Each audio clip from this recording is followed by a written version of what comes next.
O mundo foi criado em 7 dias, mas foi destruído em apenas 5.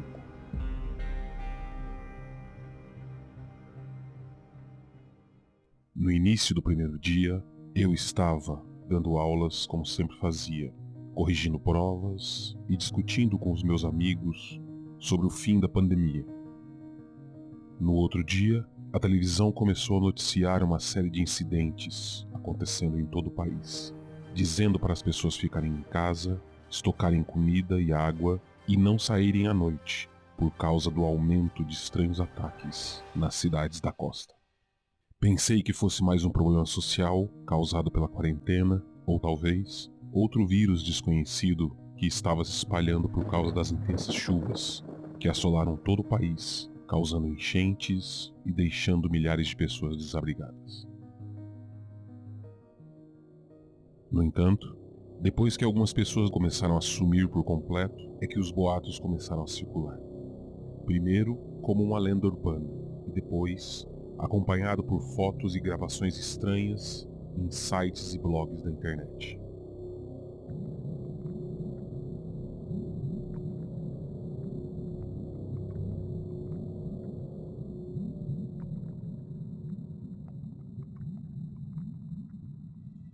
São demônios, diziam alguns religiosos. São alienígenas, replicavam os ateus.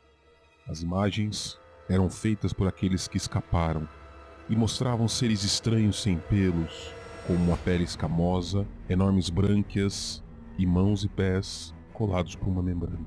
A foto mais famosa, o segundo dia, mostrava uma imagem um pouco mais nítida da cabeça de um desses seres, algo que se assemelhava muito a um sapo de olhos grandes sem pupilas.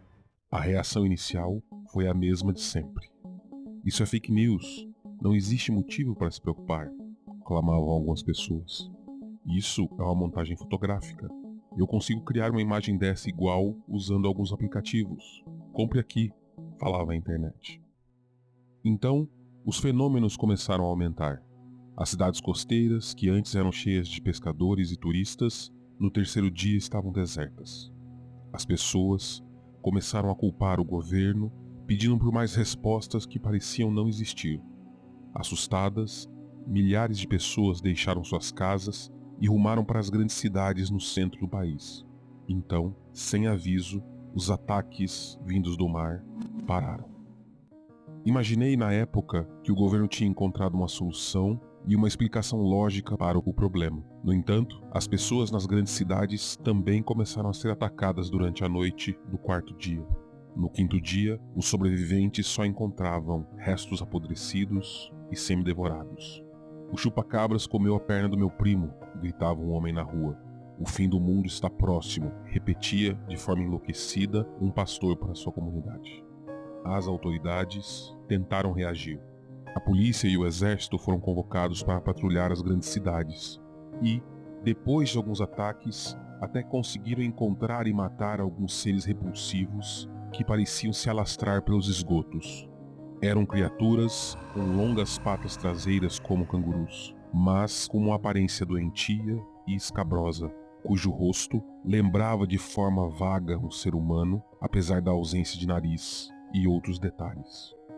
A notícia de que tudo estava sendo resolvido apareceu em todos os sites e noticiários do quinto dia, mas logo deixaram de ter importância quando novos ataques começaram a acontecer em outros países do mundo. As coisas pioraram ainda mais, e o pânico se espalhou como fogo por todo o país. A internet começou a falhar por causa dos apagões, e as pessoas nesse momento mostraram a sua real face, saqueando lojas e matando umas às outras, enquanto o desespero apenas aumentava. O governo tentou declarar toque de recolher, deixando claro que qualquer pessoa vista andando pelas ruas, fora do horário, seria morta. Onde estão os nossos direitos? Alguns reclamavam. Isso só pode ser um golpe de Estado, outros afirmavam, mas ninguém tinha noção do que estava acontecendo. O último programa de televisão que assisti aconteceu na manhã de sexta-feira, quando um noticiário local mostrava a movimentação nas ruas da capital. Apesar de tudo, o local estava apinhado de pessoas e um jornalista comentava que tudo iria voltar ao normal e que todos os incidentes logo seriam resolvidos. Foi então que algo transformou sua expressão. Primeiro, ele começou a gemer, depois, a sua face se distorceu em um misto de loucura e desespero, enquanto gorgolejava um misto de choro e gritos.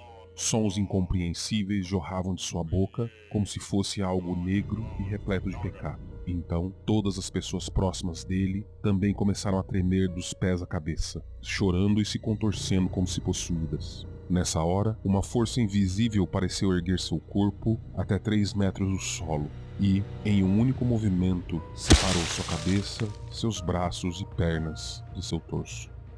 A gravação continuou mostrando tudo aquilo num cenário escarlate, enquanto os pedaços de sangue do jornalista e mais algumas pessoas próximas eram devoradas por alguma coisa invisível que rosnava e mordia. Desliguei a televisão, mas a imagem daquele toco desmembrado, parcialmente consumido no chão, junto com as poças de sangue escuro, ainda estão gravados em minha memória. Não tínhamos mais energia elétrica, o mundo moderno ruiu e os governos deixaram de existir, depois da chuva radioativa causada pelas bombas nucleares que explodiram no oceano enquanto tentavam matar algo que não poderia ser morto. Escrevo agora esse desabafo em um velho caderno que carrego sempre comigo. De alguma forma, tenho fé que esse relato possa durar um pouco mais depois que a minha vida acabar. Estou sobrevivendo, junto com mais algumas pessoas, nas ruínas de um velho shopping. Só temos comida para mais um dia. A água está acabando, mas não podemos sair, porque as ruas agora estão tomadas por criaturas estranhas e assustadoras, e a cada dia restam menos de nós. Esse é o fim, mas tudo acabou tão rápido. Antes, nosso mundo era lindo e ignorante por causa da nossa visão limitada. Nosso formigueiro até que conseguiu prosperar por algum tempo, mas agora todos os sonhos, desejos, esperanças e a inegável arrogância da raça humana foram varridos para o esquecimento, embaixo dos pés dos verdadeiros grandes antigos que se levantaram do mar e agora decidiram retomar sua casa. Alguns dos seres acabaram de invadir as ruínas. Espero morrer logo.